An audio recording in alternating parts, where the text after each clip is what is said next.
राज्यपाल बंडारू दत्तात्रेय ने एमडीयू में सांकेतिक भाषा जागरूकता सप्ताह कार्यक्रम में की शिरकत। कहा, अब सांकेतिक भाषा सिर्फ बधिरों की भाषा ना होकर आमजन की भाषा होगी। मुख्यमंत्री मनोहर लाल ने पंचकुला में रेहड़ी बाजार पुनर्वास योजना का किया शुभारंभ। कहा, राज्य की सभी रेहड़ी मार्केट में बनेंगे पक्के बूथ, छोटे व्यापारियों को रियायती दर पर मिलेंगे बूथ।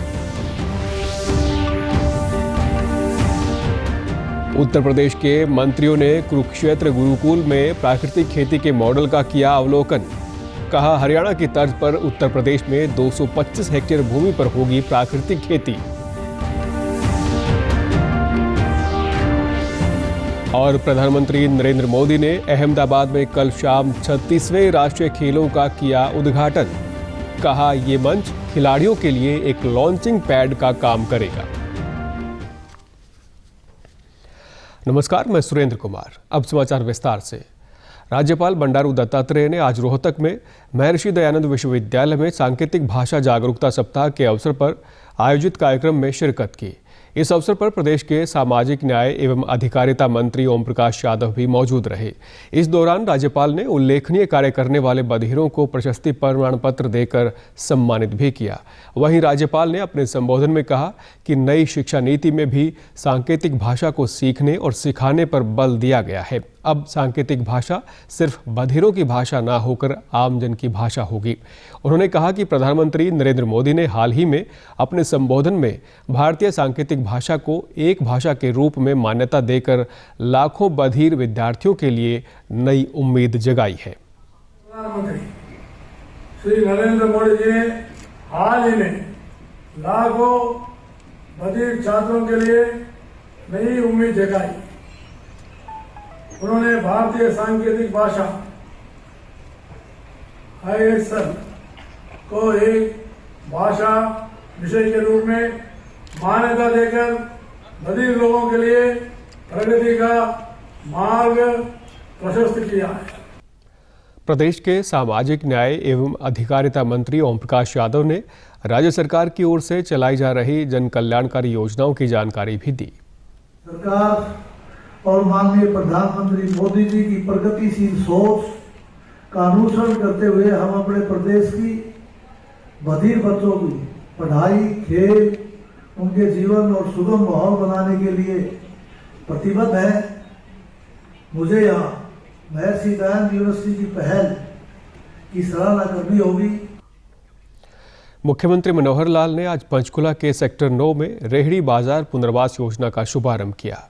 मुख्यमंत्री ने कहा कि छोटे व्यापारियों के नुकसान की भरपाई के लिए मुख्यमंत्री व्यापारी क्षतिपूर्ति बीमा योजना लागू की गई है। इस योजना के तहत व्यापारियों को सामान्य बीमा दर पर आग, बाढ़ आदि से हुए नुकसान की भरपाई की जाएगी। इस दौरान उन्होंने 8 व्यक्तियों को पोजीशन लेटर भी दिया। इस दौरान आयोजित समारोह को संबोधित करते हुए मुख्यमंत्री ने घोषणा की कि भविष्य में किसी भी छोटे व्यापारी को इस तरह का दंश ना झेलना पड़े। इसके लिए गुरुग्राम, फरीदाबाद सहित राज्य की सभी रेहड़ी मार्केट में पक्के बूथ बनाकर अलॉट किए जाएंगे। मुख्यमंत्री अंत्योदय परिवार उत्थान योजना जो हमारी चल रही है, उसी में हमने कहा इनको उसके अंदर रखे और कम से कम कीमत तय करके हम ये जो प्लॉट है 8 फुट है, 8 फुट थोड़ा बहुत ऊपर नीचे, लगभग 63 स्क्वायर फुट इसका एरिया है। ये एरिया जो भी आपकी कीमत है, रिजर्व प्राइस है, उस पर दे दें। कार्यक्रम को संबोधित करते हुए हरियाणा विधानसभा अध्यक्ष ज्ञानचंद गुप्ता ने कहा कि मुख्यमंत्री पीड़ितों के दुख दर्द को समझते हुए पूरे प्रदेश के लिए बेहतर योजना लेकर आए हैं। वहीं पोजीशन लेटर प्राप्त करने वाले दुकानदारों ने सरकार के प्रयास की सराहना की तथा इस पहल के लिए आभार व्यक्त किया। बहुत धन्यवाद करता हूं कि उन्होंने आप सबकी लोगों की पीड़ा को देखते हुए, आप सब लोगों के दुख दर्द को समझते हुए एक बहुत बड़ा निर्णय केवल पंचकुला सेक्टर 9 की रेहड़ी मार्केट के लिए नहीं, पूरे हरियाणा प्रदेश के अंदर कि इस प्रकार की योजना कि इस प्रकार से कहीं इस प्रकार की क्षति ना हो, इस प्रकार से लोगों को दोबारा कोई पीड़ा सहन करनी ना पड़े। एक बहुत ऐसी योजना कि आपको स्थायी रूप से मालिक बना दिया जाएगा। अच्छा क्या जी, जो उम्मीद थी उसके मुताबिक है जी।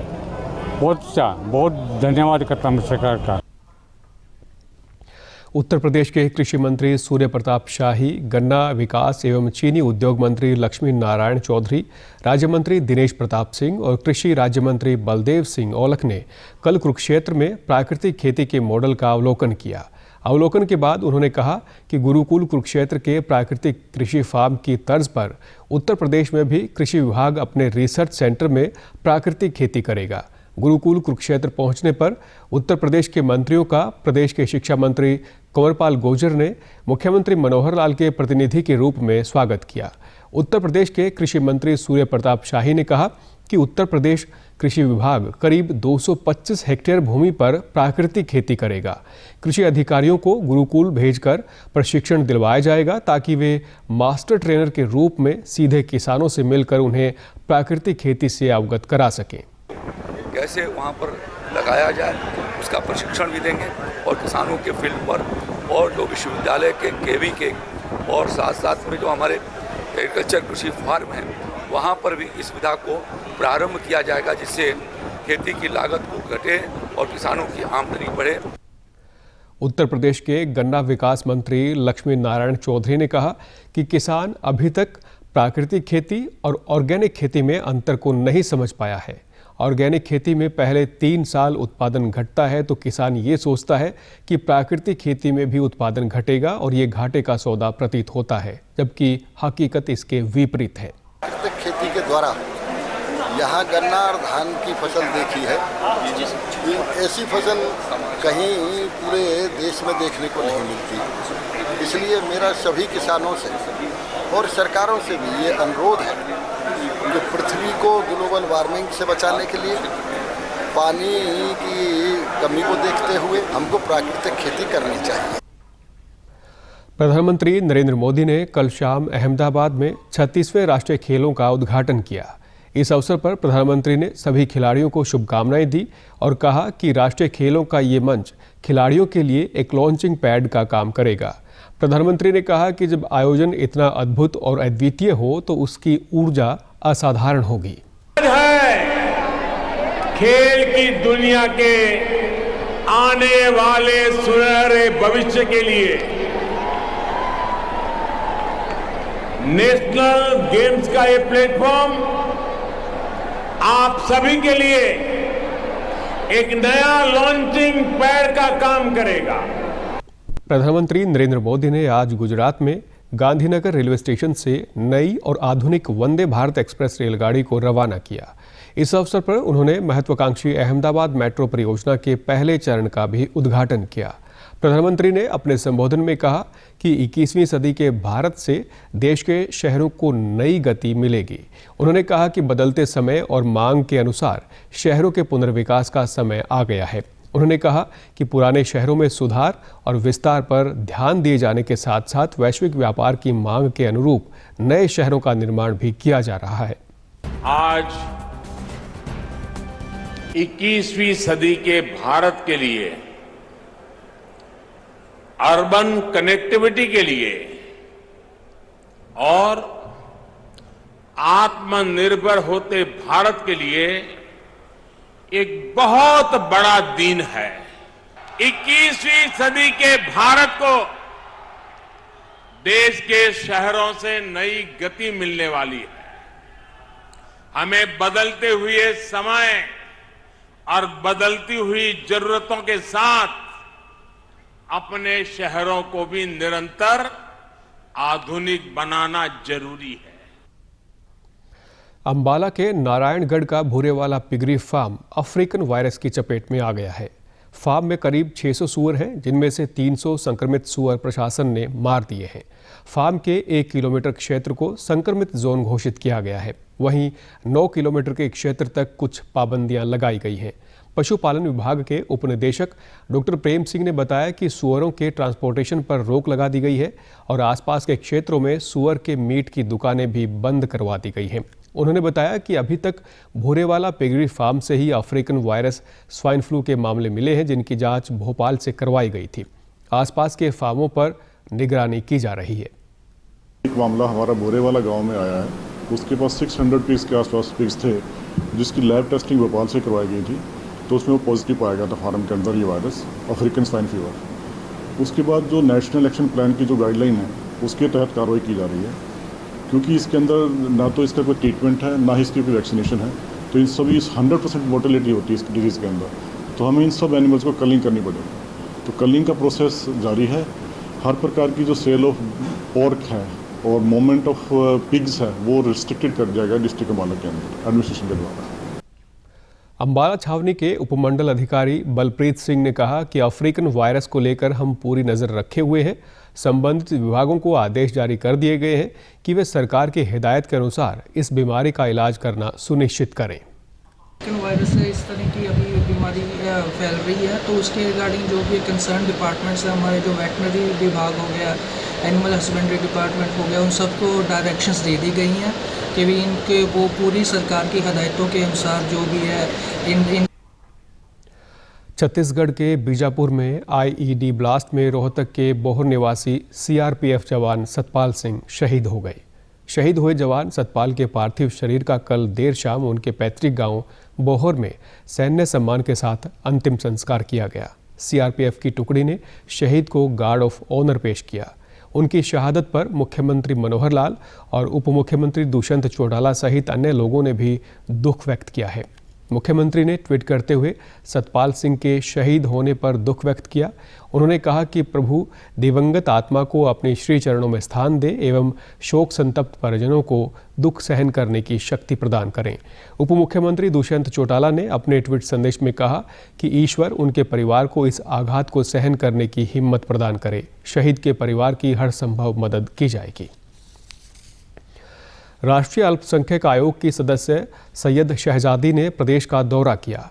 कल पत्रकारों से बातचीत करते हुए उन्होंने कहा कि हरियाणा में राज्य अल्पसंख्यक आयोग बनाने के लिए राज्य सरकार को पत्र लिखा जाएगा। इस अल्पसंख्यक आयोग में प्रत्येक अल्पसंख्यक समुदाय से एक प्रतिनिधि शामिल होगा। अपने 2 दिवसीय दौरे के दौरान सैयद शहजादी ने मुख्य सचिव संजीव कौशल और संबंधित विभागों के अधिकारियों के साथ महत्वपूर्ण बैठक कर प्रधानमंत्री जन विकास कार्यक्रम के तहत चलाई जा रही योजनाओं की समीक्षा की। उन्होंने बताया कि 2011 की जनगणना के अनुसार हरियाणा में अल्पसंख्यकों की कुल जनसंख्या 35 लाख है। उन्होंने मुख्य सचिव को परिवार पहचान पत्र में ही इन समुदायों के आगे अल्पसंख्यक उल्लेखित करने के लिए कहा है। उन्होंने बताया कि राज्य के अत्याधुनिक नेताओं के साथ बैठक की गई है। इस बैठक में हरियाणा में एक बौद्ध मंदिर के निर्माण की मांग उठाई गई थी। राज्य सरकार से इस अनुरोध पर विचार करने के लिए कहा जाएगा। पॉइंट ऑफ व्यू में रखकर उनका सिचुएशन, इंफ्रास्ट्रक्चर और एम्प्लॉयमेंट, एजुकेशन, इन सब मुद्दों को रखे हुए प्रधानमंत्री जन विकास कार्यक्रम है, इसका एक मेन उद्देश्य है। माइनॉरिटी सर्टिफिकेट की कई लोगों को दिक्कत हो रही है, तो हमने ये कहा है सरकार से यहाँ के कि जो फैमिली आईडी होती है उसमें ऑलरेडी वे नोटिफाइड कर दे, क्योंकि कॉन्स्टिट्यूशनली जो नोटिफाइड है माइनॉरिटी 2014 और 20 से जैन भी ज्वाइन हो चुके हैं, तो इनको कोई माइनॉरिटी सर्टिफिकेट देने से कोई रोक नहीं सकता, क्योंकि ये कॉन्स्टिट्यूशनली राइट है। अंत में इस बुलेटिन के मुख्य समाचार एक बार फिर। राज्यपाल बंडारू दत्तात्रेय ने एमडीयू में सांकेतिक भाषा जागरूकता सप्ताह कार्यक्रम में की शिरकत। कहा, अब सांकेतिक भाषा सिर्फ बधिरों की भाषा ना होकर आमजन की भाषा होगी। मुख्यमंत्री मनोहर लाल ने पंचकुला में रेहड़ी बाजार पुनर्वास योजना का किया शुभारंभ। कहा, राज्य की सभी रेहड़ी मार्केट में बनेंगे पक्के बूथ, छोटे व्यापारियों को रियायती दर पर मिलेंगे बूथ। उत्तर प्रदेश के मंत्रियों ने कुरुक्षेत्र गुरुकुल में प्राकृतिक खेती के मॉडल का किया अवलोकन। कहा, हरियाणा की तर्ज पर उत्तर प्रदेश में 225 हेक्टेयर भूमि पर होगी प्राकृतिक खेती। और प्रधानमंत्री नरेंद्र मोदी ने अहमदाबाद में कल शाम 36वें राष्ट्रीय खेलों का किया उद्घाटन। कहा, ये मंच खिलाड़ियों के लिए एक लॉन्चिंग पैड का काम करेगा। समाचारों में आज इतना ही। नमस्कार।